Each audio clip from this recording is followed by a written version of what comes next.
ढाणो ढालियो मोजी मोजी बड़ुंदा काकड़ में ढाणो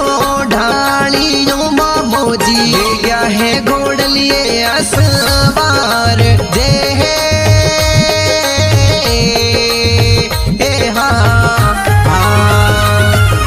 मरुधररी भूमि पर परचा